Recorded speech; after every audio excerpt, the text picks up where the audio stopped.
حامدا ومصليا ومسلما أما بعد فأعوذ بالله من الشيطان الرجيم بسم الله الرحمن الرحيم ورفعنا لك ذكرك صدق الله مولانا العظيم الصلاة والسلام عليك يا سيدي يا رسول الله وعلى آلك وأصحابك يا حبيب الله. معزز علماء مشائخ کرام اور سامعین عزیز خاک، استاد محترم کی انتہائی عنایت اور شفقت ہے کہ آپ نے اپنے معمول کے مطابق اساتذہ نوازی کرتے ہوئے مجھے کچھ کہنے کے لیے حکم فرمایا ہے، اور میں نے انکار بھی اس لیے نہیں کیا کہ یہ بڑی سعادت ہوتی ہے کہ جب استاد صاحب خود حکم فرما رہے ہیں. تو ہم ویسے تو علامہ صاحب کا خصوصی بیان ہے، مولانا ظہیر بٹ صاحب کا بیان سننے کے لیے آتے ہیں، تو کچھ ذہن میں حاضر تفصیلی تو نہیں، لیکن ایک بات آپ سے عرض کرنی ہے کہ جب ہم یہاں اس محفل میں آتے ہیں تو اس کو سب سے جداگانہ ہی محفل سمجھتے ہیں.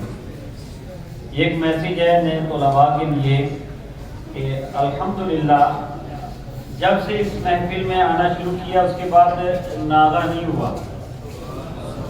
استاد صاحب کی ان شفقتوں میں جو یہ محفل ہوتی ہے اس کا ایک اپنا ہی رنگ ہوتا ہے، ایک اپنی روحانیت ہوتی ہے اور ایک اپنا ہی لطف ہوتا ہے. تو ربط جو ہے اپنے مادری رحمی سے یہ ہمیشہ رکھیے، اور یہ اس محفل کا پیغام بھی ہے، استاد صاحب کی شفقتیں بھی ہیں. میں چونکہ میرے اوپر ایک عنوان شاعر نظامیہ کا لگا ہوا ہے تو میں کچھ اپنے اشعار ہی پڑھ دیتا ہوں جو کہ میلاد شریف کے حوالے سے اس سال لکھے تھے. اور میں پھر اجازت چاہوں گا کہ ہر سال ربیع الاول میں کیا خوب بہاریں چھاتی ہیں، ہر سال ربیع الاول میں کیا خوب بہاریں چھاتی ہیں، خوشیاں جب رحمت عالم کے آنے کی منائی جاتی ہیں. اور رب کی نعمت عظمیٰ ہیں تو عید کی آیت کبریٰ ہے. میرے آقا وہ رب کی نعمت عظمیٰ ہیں تو عید کی آیت کبریٰ ہے. بے شک مرسل کی سب شانیں مرسل کی شان دکھاتی ہیں. سبحان اللہ. المرسل علی قدر مرسل.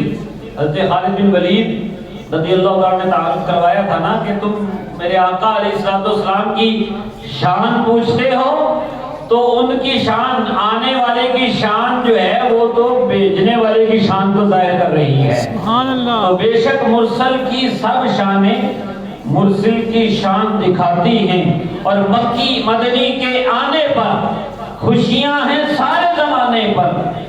اس کے سوا ہیں جتنی خوشیاں وہ قومی ہیں یا ذاتی ہیں. یہ عالمی رحمت للعالمین آئے ہیں، سارے جہانوں کی خوشیاں ہیں. اور ان محافل میں کیا ہوتا ہے، ہماری محافل ہمارے علماء کرام مشائخ کرام بتاتے رہتے ہیں کہ ناچنا گانا اور خرافات کرنا یہ میلاد کا حصہ نہیں ہے. میلاد میں کیا ہوتا ہے کہ ہیں دلوں میں جذبے الفت کے، ہونٹوں پہ ترانے مدحت کے، ہیں ورد درود کی کثرت کے، یوں محفل کیف لٹاتی ہیں. اور فائدہ کیا ہوتا ہے، بے مثل ولادت کے چرچے ایمان کو تازہ کرتے ہیں. بے مثل ولادت کے چرچے ایمان کو تازہ کرتے ہیں. پاکیزہ خصائل کی باتیں کردار و عمل چمکاتی ہیں. اور نبی رحمت صلی اللہ تعالی علیہ وسلم جب تشریف لائے تو اس وقت کے معجزات اور جو عنایات تھیں ان کے حوالے سے ایک دو شعر وہ پڑھ کے اور آخری پھر جو ہے وہ مقطع کی طرف جاؤں گا کہ نبی کریم صلی اللہ علیہ وسلم جب تشریف لائے تو پیدا ہوتے ہی سجدہ کیا، حق سے امت کو مانگ لیا. پیدا ہوتے ہی سجدہ کیا، حق سے امت کو مانگ لیا. یہ دعائیں آقا کی سب کو بخشش کا معاہدہ سناتی ہیں، اس لیے ہم خوشیاں مناتے ہیں۔ اور نبی کریم صلی اللہ علیہ وسلم جب تشریف لائے تو سب خوشیاں منا رہے تھے۔